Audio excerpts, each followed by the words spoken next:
Screen visible है सभी को? Any problem?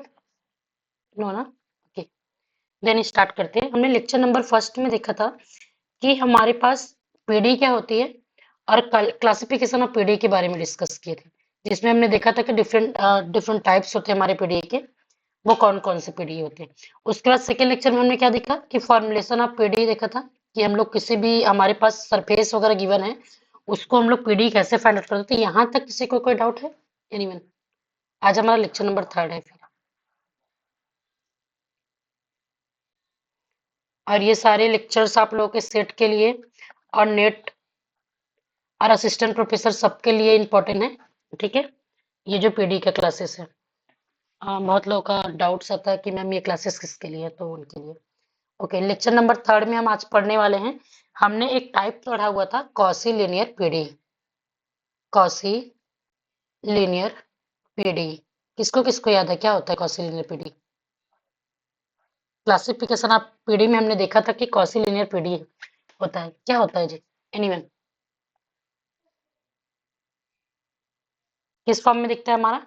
यदि हमारे पास p x y z into p plus Q x y z into q equals to are x y z, मतलब हमारे पास जो कैपिटल पी है वो एक्स वाई जेड का फंक्शन है, कैपिटल क्यू है वो एक्स वाई जेड का फंक्शन है, और आर भी एक्स वाई जेड का फंक्शन है। लेकिन स्मॉल पी आपका कैसा है? Del z by del x, और स्मॉल क्यू कैसा है आपका? Del z by del y. ठीक है, इस प्रकार के हमारे पास कोई क्वेश्चंस होते थे। ठीक है, वो क्या कहलाते थे? हमारे लीनियर इक्वेशन कहलाते थे, कौशी लीनियर इक्वेशन। यहाँ तक सबको क्लियर है? अब इसी को हम लोग सोल्यूशन करना सीखेंगे कि हमारे पास solution of the first order Cauchy linear PDE कैसे सॉल्व करते हैं। अब फर्स्ट ऑर्डर का मतलब क्या था जी? ऐसा पीडी जो आपका हायर डेरिवेटिव के क्या होगा? वन हो, है ना?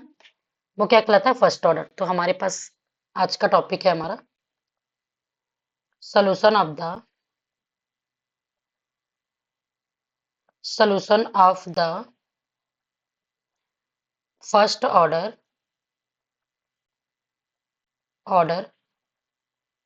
Cauchy linear PD. हमने देखा भी कि Cauchy linear पीडी क्या होता था हमारे पास? Let p p plus q q equals to r. अब मैं डायरेक्ट लिख रही हूँ, ऊपर में देख लेना कैपिटल पी क्यू आर ये क्या होता है। दिस इज हम लोग इसको मान लेते हैं कि क्वेश्चन नंबर ये फर्स्ट है। हम सबसे पहले इसको सॉल्व करने का जो मेथड का होगा उसका फार्मूला को निकालते हैं, क्योंकि ऐसे तो मैं चाहूँ तो लेंग्राज इक्वेशन से सॉल्व करते तो डायरेक्ट फार्मूला लिख सकती थी, लेकिन कैसे आया ये थोड़ा सा बेसिक समझ लेते हैं हम लोग। ठीक है, उसके बाद याद तो आपको फार्मूला से ही क्वेश्चन करने हैं। ये हमारे पास इक्वेशन नंबर फर्स्ट है। जाहिर सी बात है ये हमारे पास कॉशी लीनियर पीडी है, तो इसका कोई ना कोई हमें कोई सोल्यूशन मिलेगा। बिया हम आप चाहे तो यहाँ पर से लिख सकते हैं बिया कॉशी लीनियर पीडी। लेट कर लेते हैं कि अब जाहिर इसका कोई सोल्यूशन होगा z equals to z x y be a solution of the given equation. इस इक्वेशन फर्स्ट का क्या है हमारे पास? सोल्यूशन है जेड एक्स वाई यहाँ पर। देन आपका ये जो इक्वेशंस है आपका p p plus q q equals to r, उसको क्या हम ऐसे लिख सकते हैं? P z x plus q z y equals to r. किसी को डाउट है ये कैसे लिखें? एनीवन? हम लोग स्मॉल पी को del z by del x लिखते हैं, तो इसका एक और सफिक्स फॉर्म भी तो होता है ना, जेड एक्स। तो हम पी के जगह पर जेड एक्स भी लिख सकते हैं और जेड वाई लिख सकते हैं। यहाँ तक क्लियर है सबको कि नहीं है?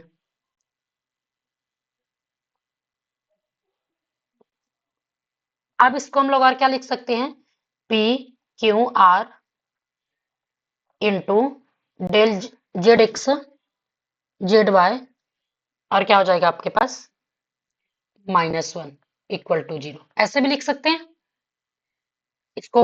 आप लोग दो पे ऑर्डर पेयर्स का हमारे पास x1 और y1 हमारे पास दो ऑर्डर पेयर हैं, और x2 y2 इक्वल टू 0, इसका मतलब क्या होता है x1 x2 plus y1 y2 equal to 0।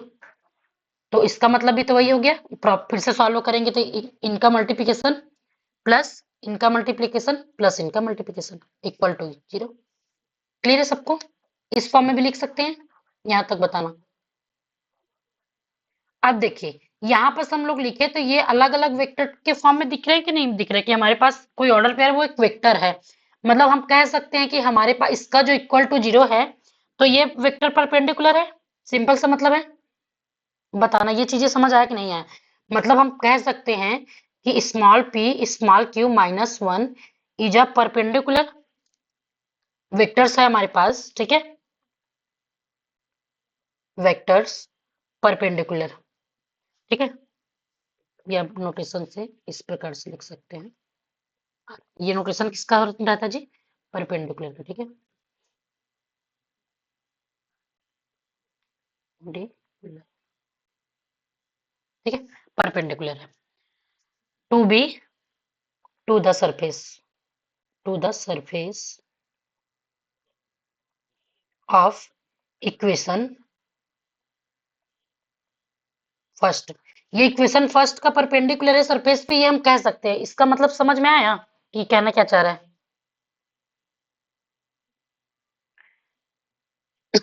ये इस कंडीशन को सेटिस्फाई कर रहा है, मतलब ये जो वेक्टर है वो परपेंडिकुलर है वो इक्वेशन के सरफेस पर, ठीक है, जो गिवन है हमारे पास। देयरफॉर solution should satisfy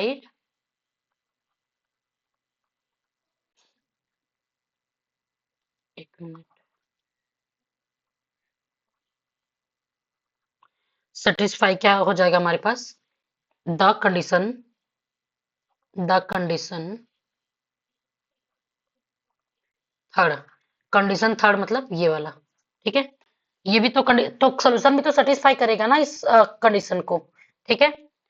अब सोल्यूशन भी सेटिस्फाई किया तो हम लोग क्या बोल सकते हैं? कैपिटल P कैपिटल Q और कैपिटल R को हम लोग बोल सकते हैं ना कि ये आपका टेंजेंट है, इज अ टेंजेंट।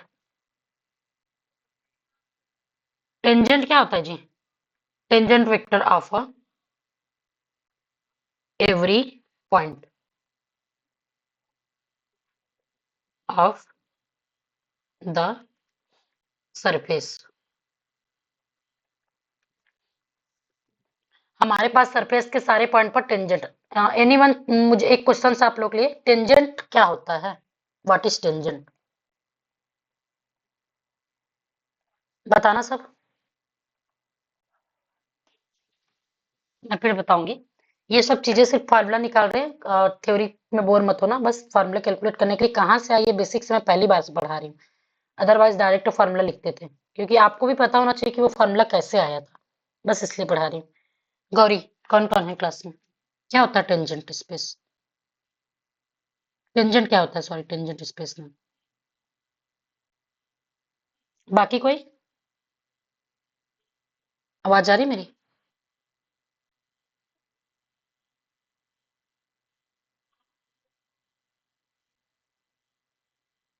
कौन कौन है जी क्लास में? प्रियंका, रवि। स्ट्रेट लाइन जो कर्व को टच करता है।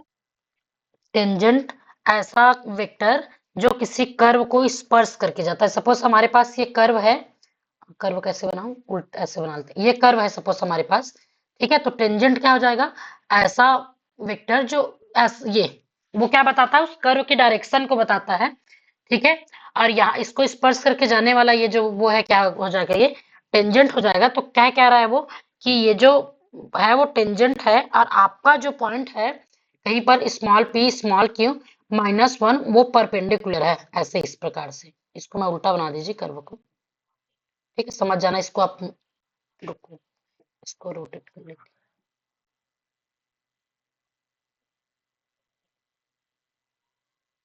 हैं। ये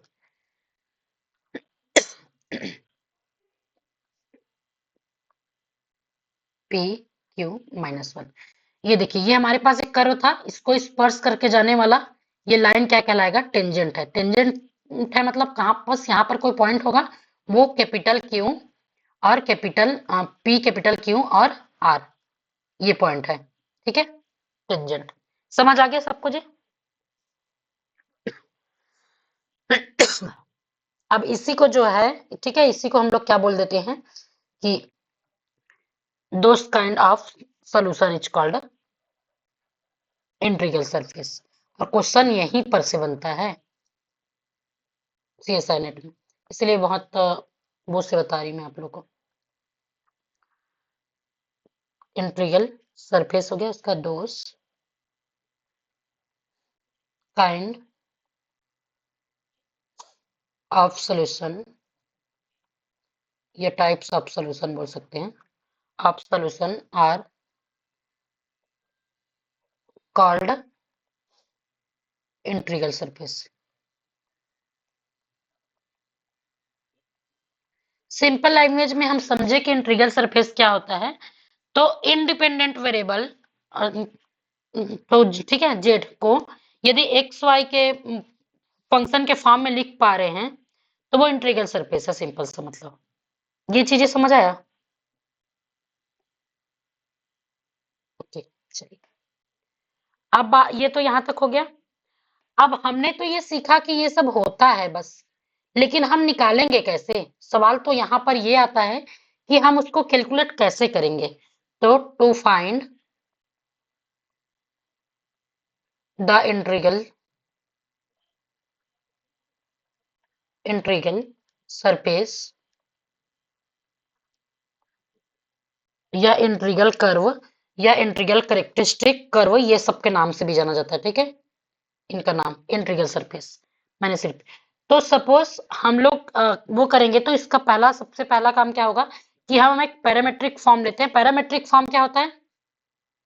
मतलब किसी वेक्टर्स को हम लोग पैरामेट्रिक फॉर्म में है बोलेंगे जब हम उसके किसी वेरिएबल्स के फॉर्म में लिख पा रहे हैं, जैसे कि like x equals to f1t, y equals to f2t, किसी पर्टिकुलर एक वेरिएबल पे, है ना, f2t, इस फॉर्म में। ये क्या हो गया? अब इसका जो टेंजेंट था नाउ, इसका जो टेंजेंट आप कर्व क्या हो जाएगा? Now tangent of the curve, of the curve is, कैसे बनेगा जी?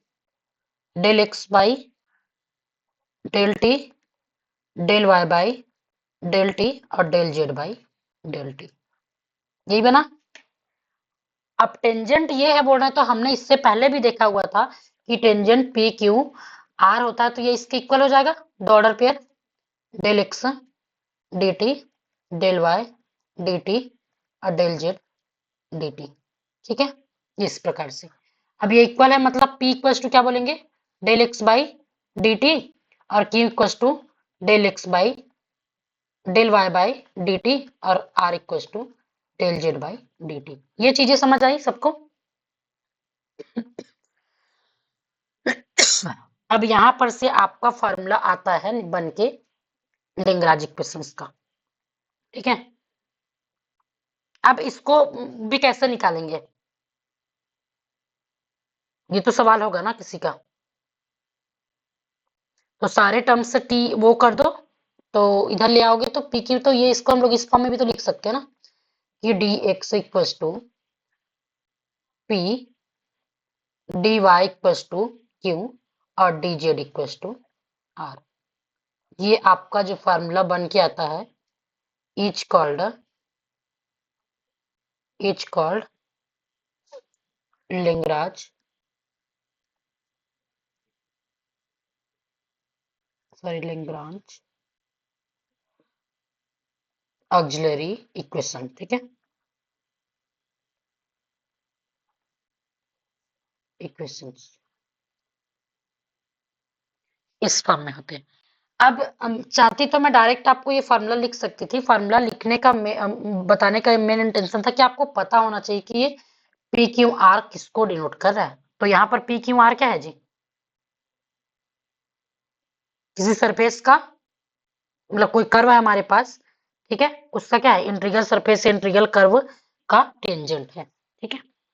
तो मेन हमारा काम था कि हम इस फॉर्मूला को निकालें और सॉल्व करना सीखें। तो यहाँ पर से अब थ्योरम पढ़ते हैं, ठीक है।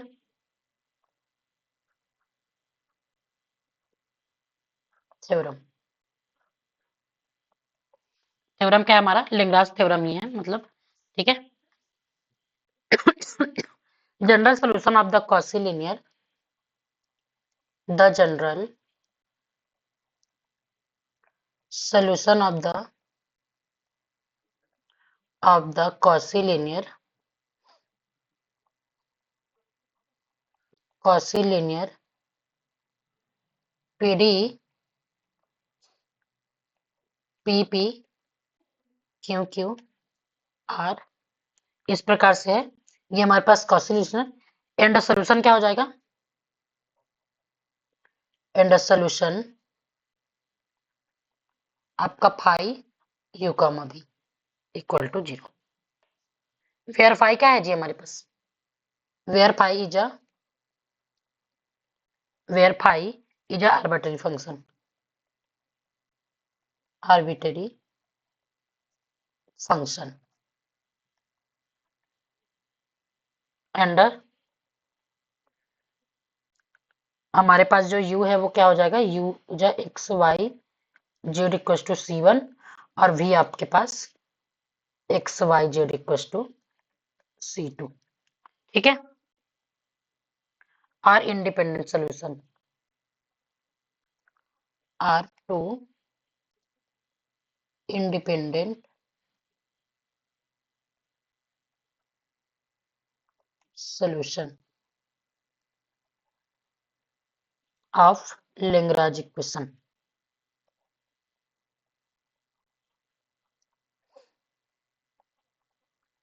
auxiliary equation क्या हो जाता है जी हमारा? Lagrange auxiliary equation क्या होता है? अभी लिखे हम लोग dx by p dy by q dz by r। और आपको यदि ऊपर का कुछ थ्योरी नहीं पढ़ना है तो मत पढ़िए, बस ये फॉर्मूला याद रख लीजिएगा, ठीक है। यदि किसी को सिर्फ एग्जाम अभी के लिए है तो वो बेसिक बस बताने के लिए था। मेन तो ये फॉर्मूला याद रखना है आपको। ये आपके पास कॉची लीनियर पीडी सॉल्व करने का एक मेथड होता है, लैग्रांज ऑक्सिलरी इक्वेशन। ये फॉर्मूला आपको याद होने चाहिए और इससे 95-96% क्वेश्चन सारे इसी वो से सॉल्व हो जाते हैं। कुछ कुछ के लिए कुछ अलग टाइप्स पढ़ेंगे, डिफरेंट ऐसे टाइप से, तो वो सब ठीक है। यहाँ पर अब एक चीज बोलना था मुझे कि यहाँ पर जो आपका वेयर सी था, C1 एंड C2 क्या था? C1 C2 are two arbitrary constant and at least one of u and v contain z। मतलब कम से कम ये तो आर्बिट्री कांस्टेंट था हमारे पास, arbitrary constant and at least one. मतलब आपका जो सोल्यूशन मिलेगा u और v, उसमें से किसी एक के पास z कंटेन होगा, ठीक है। At least one of u and v containing या कंटेन z। जी जी, ठीक है। अब इसको सॉल्व करने के मेथड अलग अलग हैं। अब इसके वो लिख लेते हैं सॉल्व करने के वर्किंग रूल की कैसे सॉल्व करेंगे, ठीक है। ये फॉर्मूला याद कर लेना आप लोग। अब वर्किंग रूल लिखते हैं कि सॉल्व कैसे करते, स्टेप बाय स्टेप लिखिएगा कि सॉल्व करने का मेथड, ठीक है।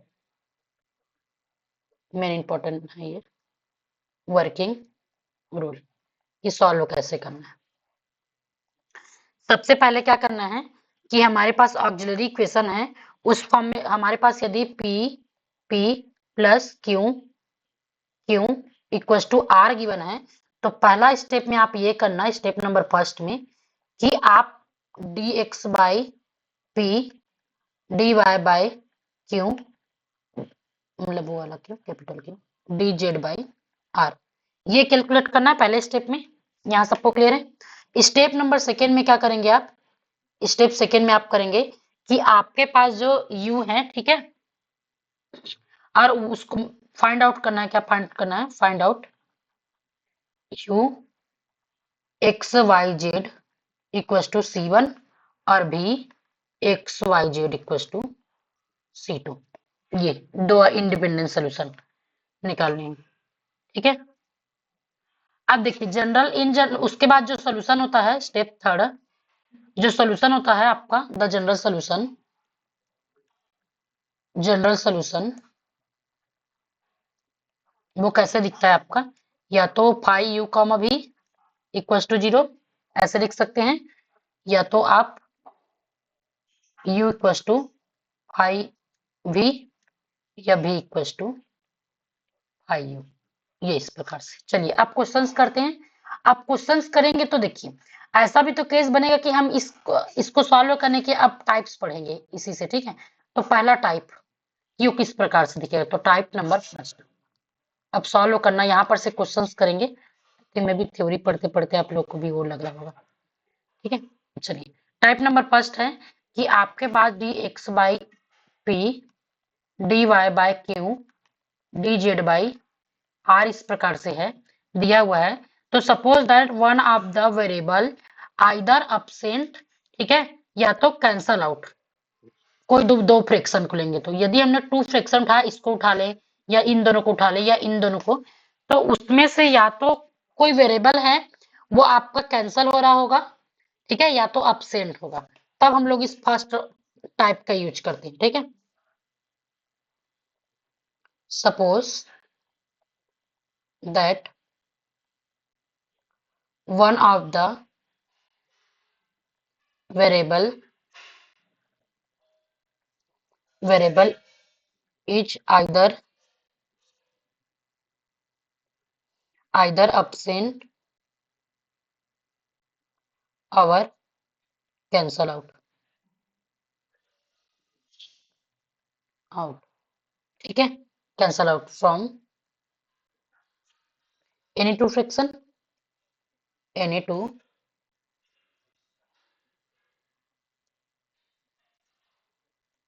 fraction taking two pair। ये फंक्शन टेकिंग, अच्छा टू पेयर ऑफ, हम यहाँ पर फंक्शन होता चाहिए था, any two function taking two pair of fraction. ठीक है, and we get the solution. Find out करना है u of x y z equal to C1 और v ऑफ एंड, ठीक है, x y z equal to C2। Then general solution निकालना है, then general solution phi u comma v equal to 0। Solve करने का method समझ आ गया, हम क्वेश्चन लेते हैं अब। ठीक है, बाकी सबको समझ आया कि नहीं आया जी? क्वेश्चन नंबर फर्स्ट, चलिए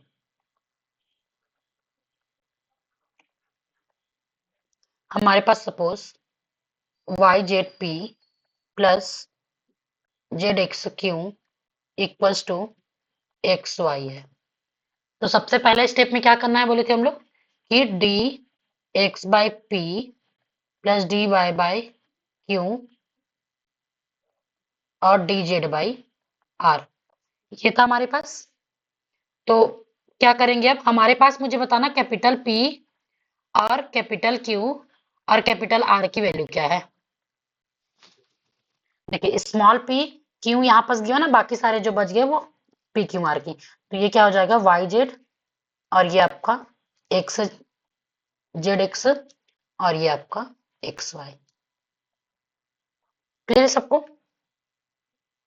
अब इनकी वैल्यू रख दो, तो d x by y z equal to d y by z x d z by x y. अब देखिए कोई भी दो फ्रैक्शन को आप लो तो भी एक एक टर्म कैंसल हो रहे हैं, हो रहे कि नहीं हो रहे? तो आप कोई सा भी दो उठा लो, जरूरी नहीं कि आप किसी भी। तो टेकिंग फर्स्ट टू फ्रैक्शन ले लेते हैं हम लोग। ठीक है, टेकिंग फर्स्ट टू फ्रैक्शन, तो क्या हो जाएगा d x by y z d y by z x. यहाँ पर सिर्फ क्या कैंसिल हो रहा है जी? जेड कैंसिल हो जाएगा। हो जाएगा कि नहीं हो जाएगा? आप इसको नॉर्मली क्रॉस वो कर दो, मल्टीप्लाई, तो ये x d x equal to y d y, और इंटीग्रेशन कर दो बोथ साइड। इसका इंटीग्रेशन क्या हो जाएगा? एक्स का,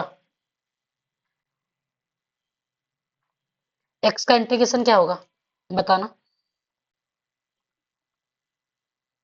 anyway, x square by x square by two, x और स्क्वायर ये by 2। Y square by two, और ये प्लस सी, ये कांस्टेंट ऐसे इस प्रकार से ये मिलेगा।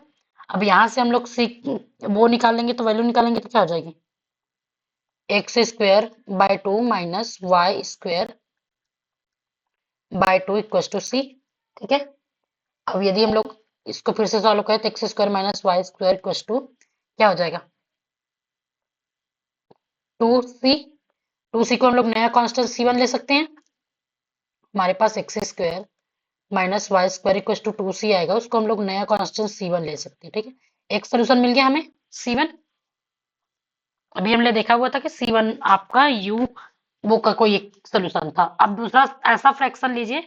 अब देखिए, एक चीज आप लोग देखे हुए थे कि आपका ये यू की वैल्यू है ना, सी इक्वल टू क्या होता था?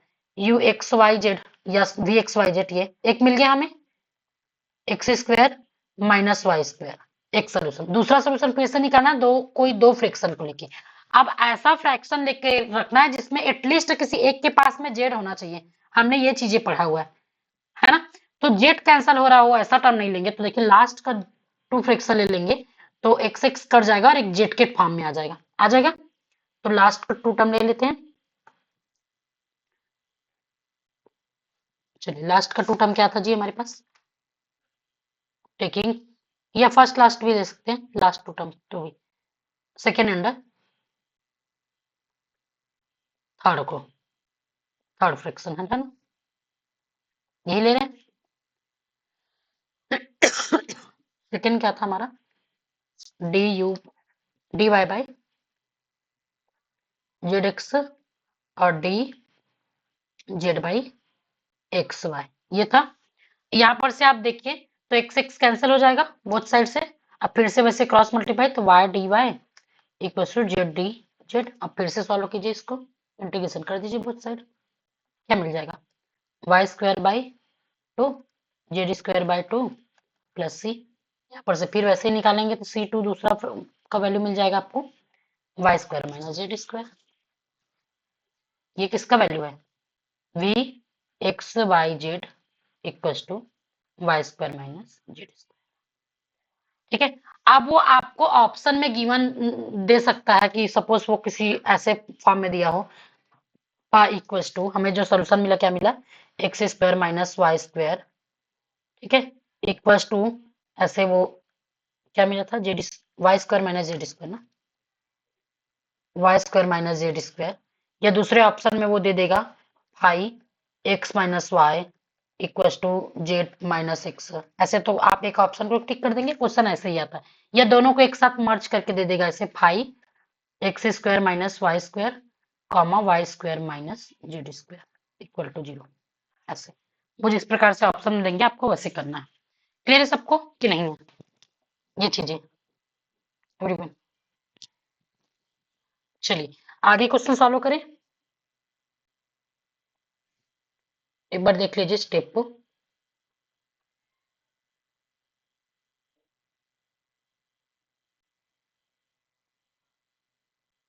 चलिए, आगे क्वेश्चन दे दूं, अब आप बताना। ठीक है, क्वेश्चन नंबर सेकेंड है हमारे पास।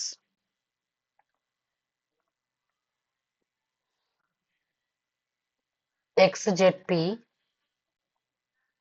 Plus y z q equal to x y. Solve करके मुझे सोल्यूशन दीजिए भाई आप। यू कॉमा भी क्या होगा?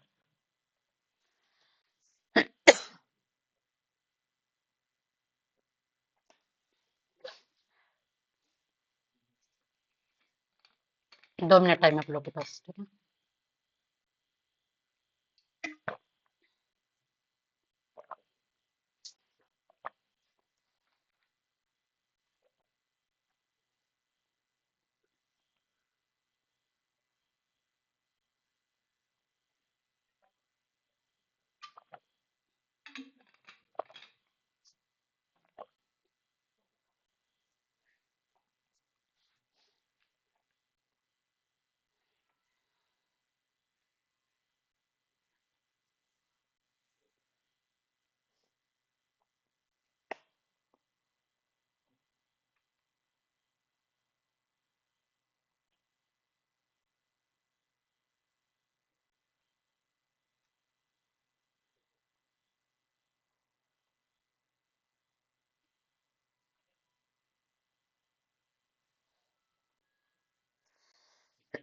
आ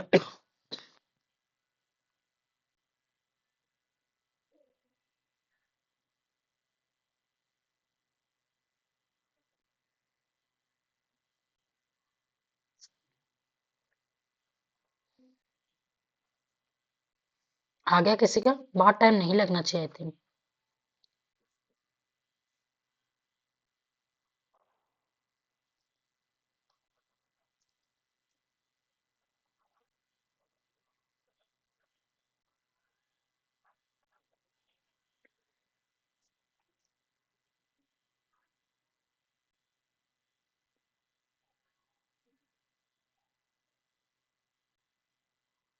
समझ आ गया ना आप लोगों को? नहीं आया तो मैं फिर से बता सकती हूँ इस क्वेश्चन को।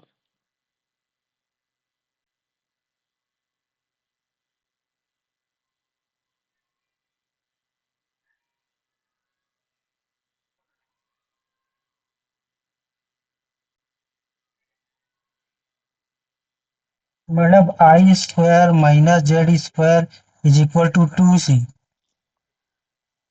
y² minus z² equals to 2C 2c। 2c मतलब c1 ले लेते हैं। कोई जी। ये भी कांस्टेंट है c और ये भी कांस्टेंट, तो कांस्टेंट के कोई नया कांस्टेंट मिलेगा ना, तो उसको c1। ठीक। सेकेंड।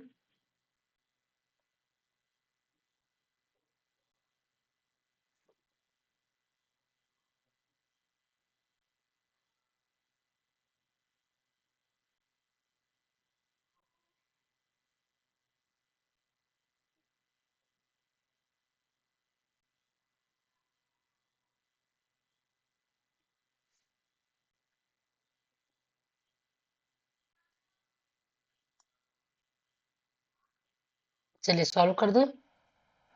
क्या गया?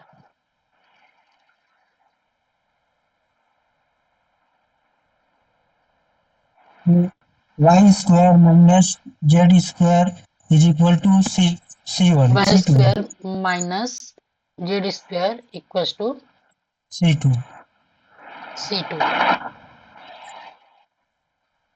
सेम आ गया ना, y² minus z² equals to c2। एक और दूसरा सोल्यूशन ढूंढिए। एक अब और दूसरे सोल्यूशन भी मिल जाएंगे आपको। आपने दो पार्ट लिया होगा, अब बीच के फिर से जो टर्म आपने छोड़ा होगा उनके साथ में कॉम्बिनेशन लेके बनाएंगे। ठीक है, ये तो सेम सोल्यूशन दिया ना। तो आप मैं क्या ये बोली थी? जो फर्स्ट और सेकंड सोल्यूशन दे रहे हैं जो वो सेम सेम है ना दोनों में। हाँ सेम सेम आ गया, तो फिर आप सेकंड का दे दीजिए। ठीक है, और सोल्यूशन मिलेंगे। तीनों को सॉल्व करने के बाद भी सेम आ जाता है तो फिर सेम सोल्यूशन देगा, है ना। मैम मेरा चलिए सेम नहीं आ रहा है, एक बार चेक कीजिए। चलिए शुरू से करता इसको, क्वेश्चंस को करते हैं। ठीक है, हमारे पास क्या होता है सोल्यूशन करने के लिए? dx by P. तो p की वैल्यू बता दो सीधा। X Z. एक्स जी dy की वैल्यू वाई जेड। और dz की वैल्यू एक्स वाई। ये है हमारे पास। आपने क्या किया होगा, सबसे पहले फर्स्ट टू फ्रैक्शन ले लिए होंगे, है ना। फर्स्ट टू लिए तो क्या हो जाएगा आपके पास? dx और जेड का, और ये x हो जाएगा, और dy इक्वल टू y हो जाएगा। ये होगा, यही हुआ होगा ना आप लोग का। हाँ या ना, जेड खत्म हो गया तो यस अब मैम। इसको अब इसको इंटीग्रेशन कीजिए। क्या आया? log x is equal to log y plus c। log x equal to log y plus c. इसको इस तरफ ले आएंगे तो क्या हो जाएगा? log x minus log y equal to c. log x और log y का माइनस वाला फॉर्मूला क्या होता है? log log of x by y। x by y equal to c. मतलब ये क्या हो जाएगा? सिंपल सा मतलब है, फिर से सॉल्व करेंगे तो सी की C1 की जो नया वैल्यू मिलेगा, यदि log को हटा दें तो x बाई वाई मिलेगा।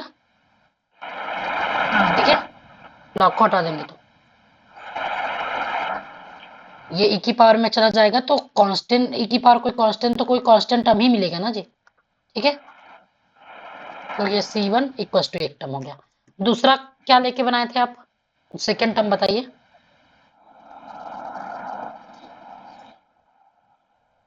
लास्ट y दो और को ले z लो, वाले टर्म को लेके बनाइए। डी हाँ वाई समझ। बाय डी जेड, जेड ले लीजिए, तो उसका क्या था आपका जेड वाई, और d z equal to x y, ये दो टर्म था। यहाँ पर से वाई वाई कैंसिल हो गया, देखिए वाई वाई कैंसिल हो गए, तो ये फिर से क्या हो जाएगा आपका एक्स डी वाई, और ये क्या हो जाएगा जेड डी जेड, ये हो जाएगा। अब विथ रिस्पेक्ट टू एक्स कर रहे हैं ना हम,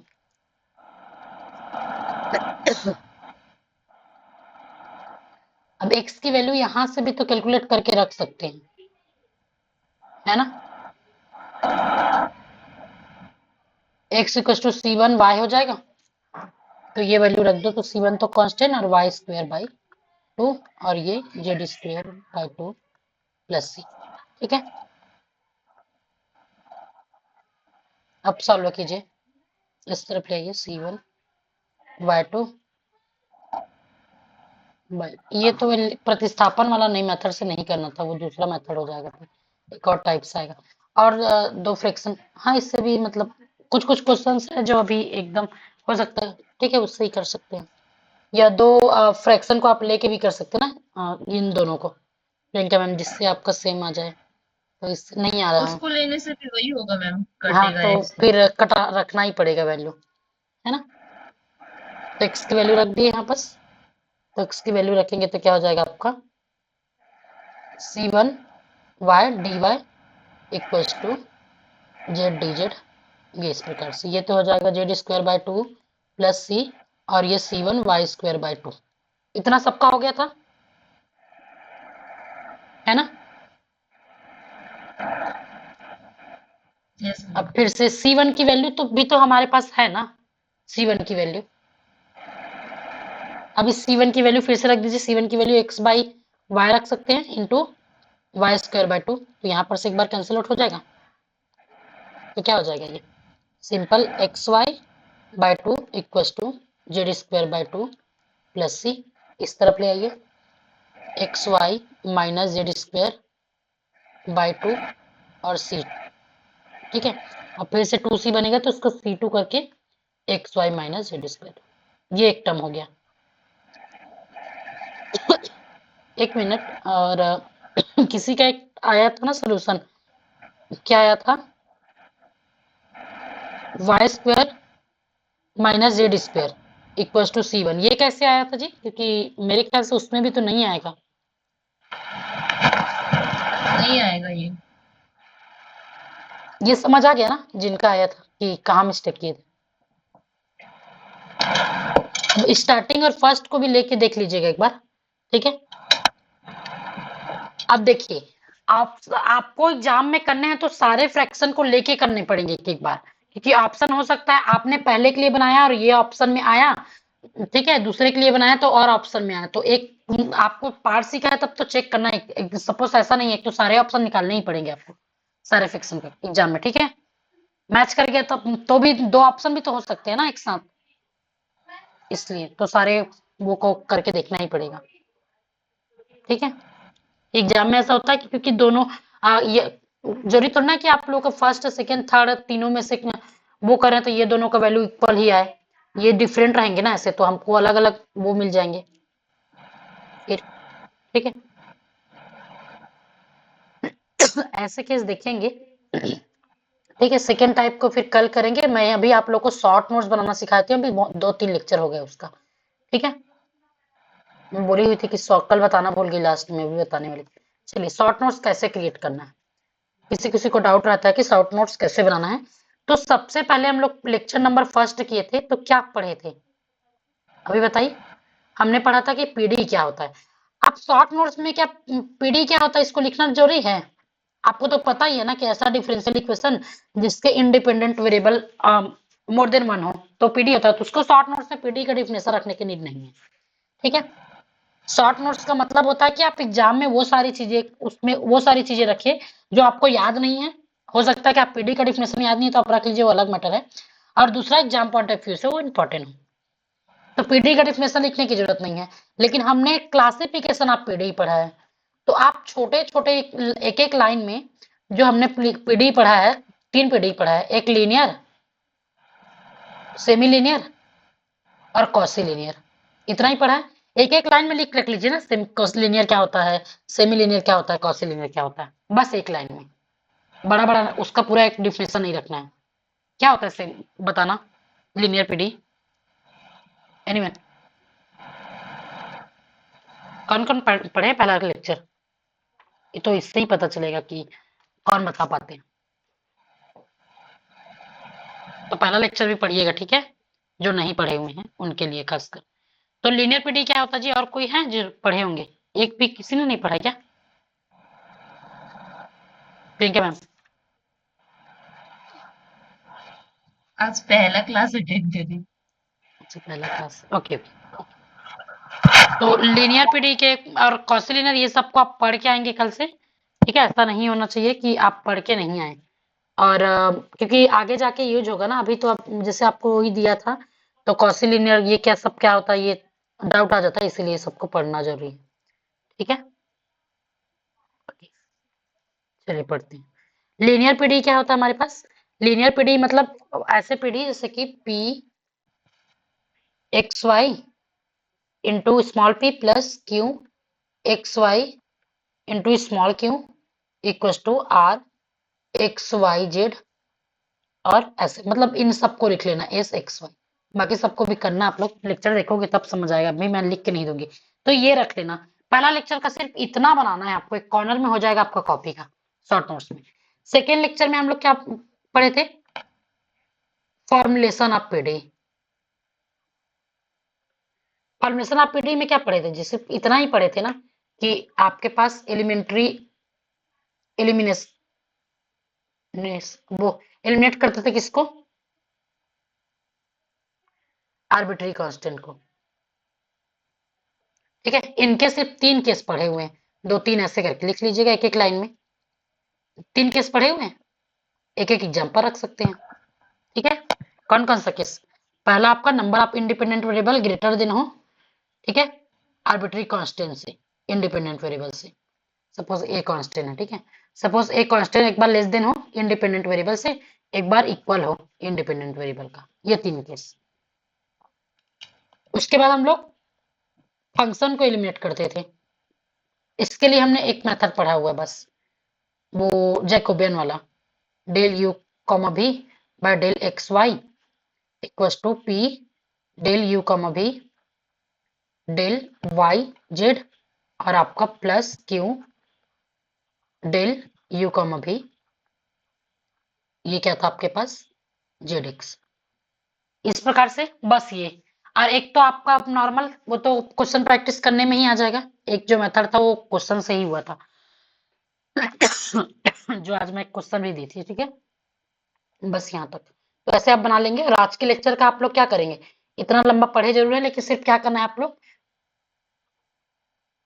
लेग्रांज ऑक्सिलरी इक्वेशन करके लिख लीजिएगा, और ये डी एक्स बाई पी और डी वाई बाय क्यू और डी जेड बाई क्यू, और इनके जो वो टाइप्स पढ़ रहे हैं, पहले टाइप में कैसे दिखेगा, अब सेकेंड टाइप पढ़ेंगे तो उसको कैसे दिखेगा, बस एक एक लाइन में लिख के रखना है, ठीक है, ज्यादा नहीं लिखना है। अभी ये इंपॉर्टेंट है, तो जो इंपॉर्टेंट नहीं रहेगा उसको मैं बता दूंगी कि छोड़ना है करके। चलिए okay, thank you so much, bye, take care, कल करते हैं आगे मैम की क्लास। मैम हेलो सुनिए ना। ओके, हेलो हाँ हाँ जी बोलिए। मैम, आज की क्लासेस का पीडीएफ शेयर कर दीजिएगा ना ग्रुप में, क्योंकि हम लेट ज्वाइन हुए थे। ओके ओके, जी क्लासेस मैम। हम पीडीएफ भेज देंगे, और ये क्लासेस का डेमो 2-4 दिन और मिल जाएगा आप लोग को, उसके बाद फिर इनका कुछ कॉस्ट रखा हुआ है, ठीक है, हाँ जी।